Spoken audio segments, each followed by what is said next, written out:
بسم الله الرحمن الرحيم. النهاردة 2 نوفمبر 2009. قدامنا هنا شارت الداو جونز. الجلسة شغالة بقالها 3 ساعات ونص تقريبا. المؤشر حاليا في نقطة 9803. الشارت لايف عامة شغالة معانا لايف. زي ما اتعودنا معانا هنا دلوقتي في أعلى الشارت احنا بنحط البولينجر باند. البولينجر باند يتكون من باند علوي وباند سفلي، مصممة بحيث إن الأسعار تظل داخل البند 95% من الوقت. الخمسة في المية المتبقية بتتقسم 2.5% تحت البند في المناطق دي، و2.5% تبقى فوق البند. آه، بتدينا نقاط كويسة لجني الأرباح، ونقاط نقاط دعم ومقاومة للحركة. عندنا برضو مؤشر، عندنا موفينج افريج 18 اللي هو باللون الاصفر، وموفينج افريج 45 اللي هو باللون الازرق.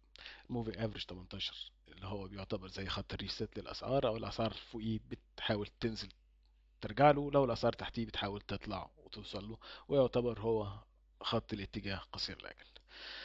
الخط الموفينج افريج اللي باللون الازرق ده يعتبر خط الاتجاه متوسط الاجل. الاسعار فوقيه فهو اتجاه متوسط الاجل صاعد، الاسعار تحتيه فهو اتجاه متوسط الاجل هابط. آه، عندنا برضو تحت هنا عندنا مؤشر اسمه الستوكاستيك. مؤشر الستوكاستيك دوت بيقيس لنا المومنتم اللي في الحركة، يعني قوة الدفع اللي في الحركة. هو مؤشر بيقيس قوة دفع الاتجاه. قوة الاتجاه قوي ولا ضعيف؟ مش مفروض منه ان هو يدينا سيجنالز لبيع او شراء. يعني ما نقدرش حد يقول لك إن لما يعمل لك الحتة دي هنا يبقى الكروس اوفر ده بيع، او كروس اوفر شراء. ده مش مصمم لكده، هو مصمم ان هو يقيس لك الاتجاه، قوته، قوة الدفع بتاع الاتجاه. نيجي للشارت قدامنا. الشارت قدامنا زي ما انتم شايفين ده بار تشارت. بار تشارت يعني كل ده ديلي.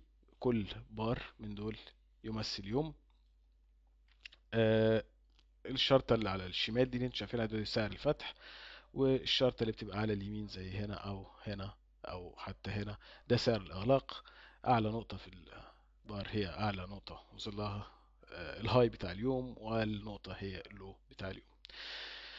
بحط أنا على الشارت حاجة اسمها سوينج لاين ستادي. سوينج لاين ستادي ده قليلين بيستخدموه من المحترفين، مش منتشر ومش هتعرف تلاقيه موجود. مش هتلاقيه موجود في اماكن كتير، او بمعنى اصح لو دورت كتير عليه مش هتلاقيه موجود.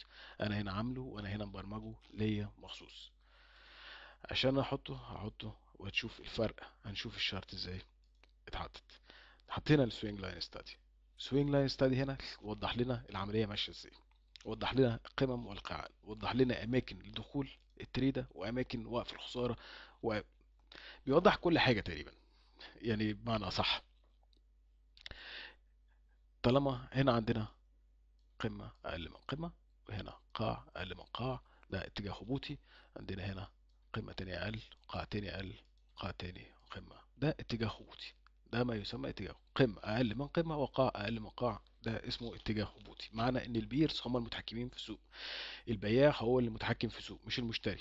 عكس الاتجاه الصعودي. الاتجاه الصعودي اللي هو لما بيبقى عامل قاع وقاع أعلى من قاع وقاع أعلى من قاع زي هنا كده كده كده، ده اسمه اتجاه.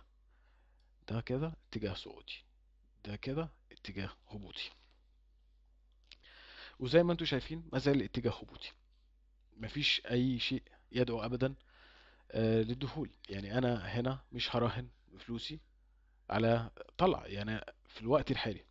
هل انا اخش اشتري يعني لما كان السهم او السهم، لو ده سهم عامه او الفيوتشرز، او لو انا بتاجر في الفيوتشرز، هل انا اخش اشتري في اليوم هنا في المناطق دي؟ هو ده حاليا دلوقتي مثلا في 9790، هو كان طلع باين ل 9850 حاجه زي كده. هل ده وقت شراء؟ ده مش وقت شراء.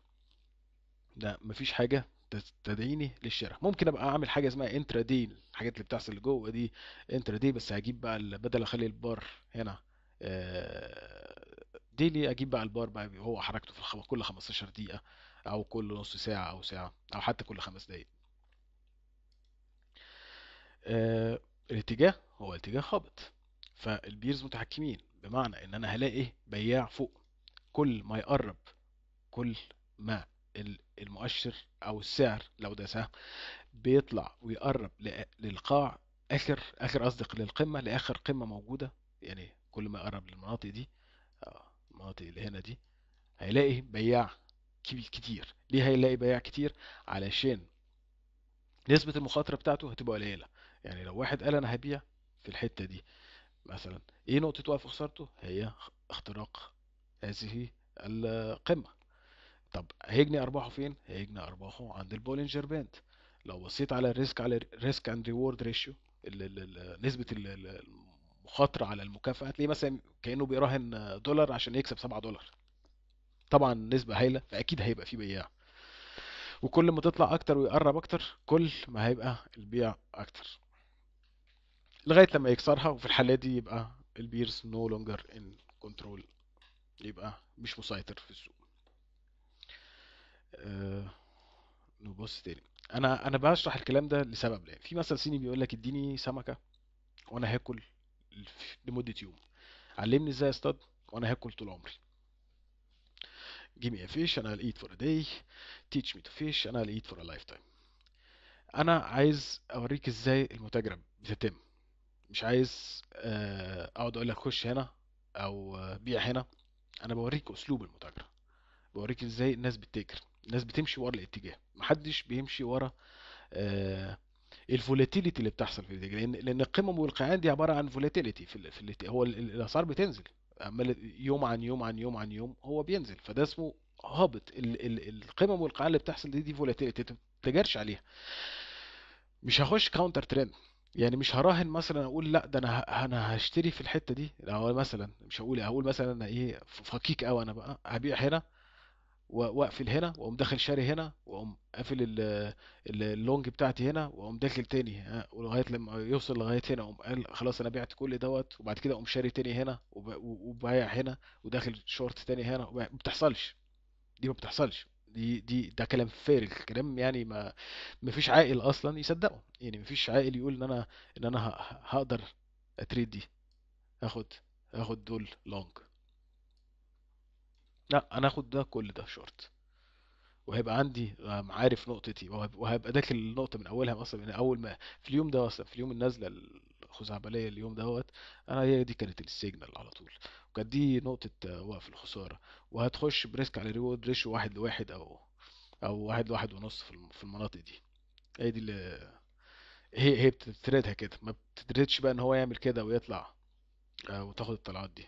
مش نمسح الكلام ده عشان الشخبطة بقت كتير. وفي نفس الحكاية في الاتجاه الصاعد، هو هنا عمال يطلع. طب ما هو هنا كان في داون ترند، يعني احنا شايفين هنا كان في قمة أقل من قمة، وقاع أقل من قاع، وتاني يطلع. هيقابل بياع. بص القاع هنا وصل لفين، أو القمة قصدي الأخيرة فين، وهو وصل لغاية هنا، وبعد كده نزل في بياع. كل ما يقرب من دي لازم يبقى في بياع. امتى بقى البياع ينتهي؟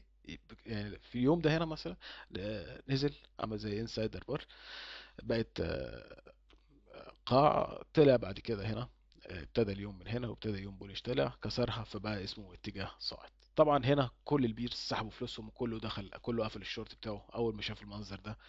وطبعا ناس تانية دخلت كبايرز، فهيقول لك ده نقطة دخولي، ودي سوري، دي نقطة دخولي، ودي نقطة وقف خسارتي. وريسك على الورد 1:1 أو 1:1.5. أول ما يلمس البولينجر باند في المنطقة دي، كله على طول لم نفسه. بعد كده نزل، عمل كده، اللي لم طبعا جزء، اللي لم 3/4، اللي لم وات ايفر، هو لم قد ايه على حسب الماني مانجمنت بتاعته، على حسب الاسلوب اللي هو بيتاجر بيه. نزل عمل قاع تاني، وكمل كسر، مكمل في الاتجاه الصعودي. هي المتاجرة بتبقى كده. لما تسمع واحد يقول لك انا اشتريت هنا وبعت هنا، ده كذاب. بالمختصر المفيد، ده مفيد، بتحصلش. محدش بيشتري في القاعان، ولا حد بيبيع في القمم. ده رف كوين، ده مش متاجرة.